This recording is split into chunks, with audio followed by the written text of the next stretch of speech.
I can't say that the result is a really surprising one. They are what they are. I didn't do a video after the Browns game simply because I just felt like I had run out of things to say, and I felt that I was just going to be saying the old same tired stuff that we've kind of been saying all year, because that loss pretty much followed the script of every loss up till this point. And this one didn't really deviate too far from the script, really. There was just not a whole lot of good to talk about. Offensively, at least, from that standpoint. Defense really played their hearts out. And that's kind of been the story all year. You know, one unit kind of puts it together for, I don't know, a few quarters. And then the other unit just is nowhere to be found. So I don't want to focus too much on the aspect of the game, because I think most Eagles fans can agree we're really past the point of talking about the individual game and what went wrong and what to correct moving forward. There's little point. They're 3-7-1. They're not going to win another game for the season. They're not going to win another game for the rest of the season. I really think Jeffrey Lurie has to know one thing. If there's one stat I want Jeff to care about for tonight, if there is one aspect of tonight that I need Jeff Lurie to care about, it would be the following. Tonight, DK Metcalf had 10 catches for 177 yards, including a long of 52. The Eagles' top receiver tonight, wide receiver, was Travis Fulgham with 2 catches for 16 yards.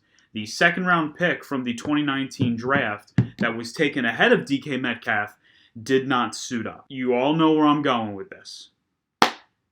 It really is time to let go of Howie Roseman. I'm not going to sling mud. I'm not going to be mean about it, because I know that we're all angry, and I know that we're all hurt as to how this has gone on.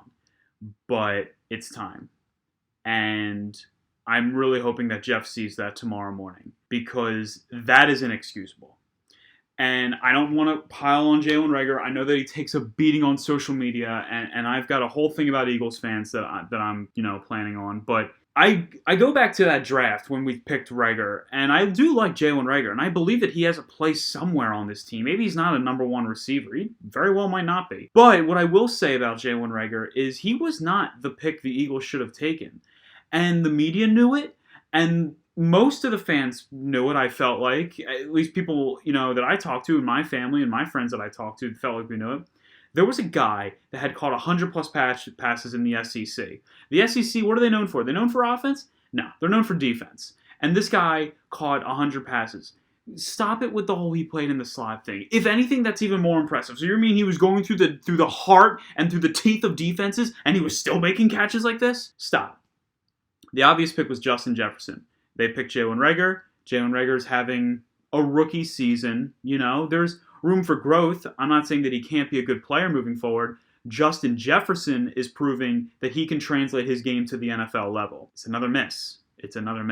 There's things that I can forgive. Not every pick is ever going to be a hit, but your second-round picks. Speaking of second-round picks, Eagles fans, this is from me to you. And I saw all week on social media about how, Jalen Hurts is going to get more of a workload. Jalen Hurts this, Jalen Hurts that. And Eagles fans, they took it and they ran with it because they just wanted to see something different. And I understand it from that aspect. But that was a lie.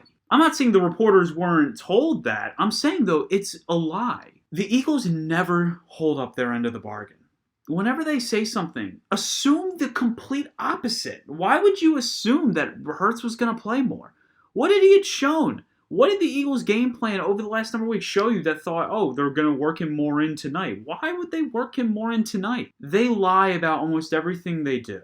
It's time to make some changes. This is depressing. This isn't just bad anymore. This isn't just pathetic. Jeffrey Lurie watched that game in the stadium that he has watched for hundreds and hundreds of times. Eagles fans sat at home like they have for hundreds and thousands of times beforehand to watch another game like that. The NFL world saw tonight, for their own eyes, what the Eagles are. No highlight reels to watch. They got to see what the Eagles are. And so it's on Jeff to make the appropriate moves now. Now, what are the moves? In my opinion, I think Doug should be granted stay to the end of the season. I think Howie should be removed immediately because I just think that it's just better this way. A lot of you might be wondering, why are you giving Doug Peterson a pass? I'm on Team Doug for the sole reason that I kind of believe that he didn't ask for this situation. At the end of the year last year, Doug Peterson said Mike Groh's going to be back. Said it, and all the fans freaked out. And not for bad reason. I mean, Mike Groh was not a good offensive coordinator.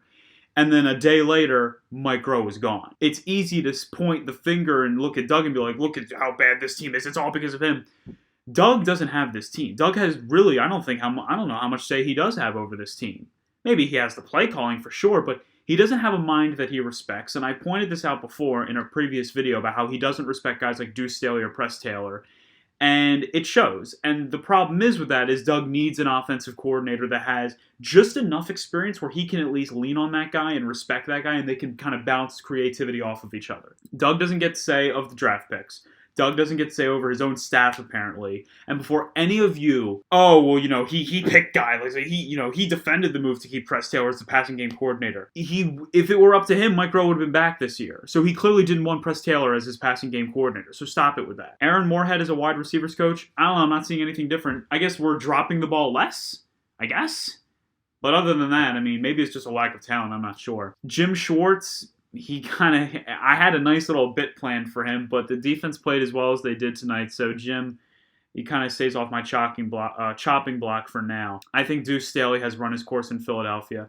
I don't think Deuce necessarily deserves to be fired. I don't think he should be fired, but I just don't see a future for him in this city. I know people want it because I don't know why. I don't know what Deuce has ever shown you to make you believe that he'd be perfect for the head coaching position here. But I just don't think he has much of a future here at this point. And now for the final debate. We got to talk about the quarterback.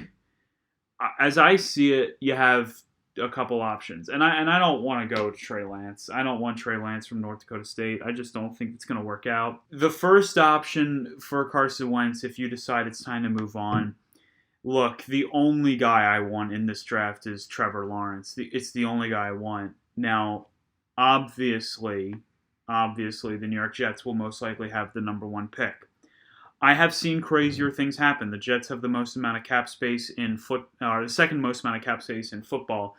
They could do something where maybe the Eagles give a lot up, and I mean a lot to move up and select Trevor Lawrence, and that would include moving Carson Wentz and some sort of deal. Maybe he doesn't necessarily go to the Jets, but I'm not going to give you like some proposed crazy trade where the Eagles grab the number one pick. But what I am saying is, if you're going to move on from Carson Wentz, Trevor Lawrence has to be the guy, because Trevor Lawrence is going to be a very good quarterback in the NFL, I think. And I believe that moving ahead with him over Carson Wentz would be a decision that most Philadelphians can get behind. The second option, the option that I'm most behind right now, grant Wentz one more year. I think that people talk about how bad he is this year as if that's been the standard for Carson Wentz, which it really hasn't. This is his first truly awful year. The team that they've surrounded him with is just as bad as his play is this year. He has old receivers that can't play anymore. He's got too young of receivers who don't even really deserve to be starting receivers in football. His offensive line is just completely collapsing in front of him. The star running back doesn't really get the workload. Blame coaching for that. Don't blame Wentz. Blame coaching. So I'm not really sure at this point what you want from Wentz. You want him to be better. I want him to be better. He hasn't been better. But I think that the right decision is to move forward with him at quarterback. I thought the ESPN commentators were great tonight when they said, you're going to really give up on this guy because he's having one bad year. That's kind of the other thing I want to mention. Giving up on a guy for the sake of giving up on a guy is not really a solution. You want to give up on a guy after one bad year? One bad year? All right, well, you know what? Let me tell you something. The Atlanta Falcons might have something to say about that, considering that they gave up on Brett Favre, and let me tell you something. It didn't work out too well for them. So granting Wentz one more year as a starting quarterback, I think is the right thing to do. Third option, you trade Wentz, you get pieces, you move forward Jalen Hurts as your quarterback. Has Jalen Hurts shown you anything that he's going to be a starting quarterback in football? No, but Eagles fans seem to be pretty attracted to that idea, so I just thought I'd throw that one in as my third one. That's kind of what we're looking at. Tomorrow is going to be an interesting day, and we will see if Jeffrey Lurie makes any moves. Quite personally, I really hope so. I think the Eagles fans right now really need some sort of reprieve, but I wouldn't hold my breath.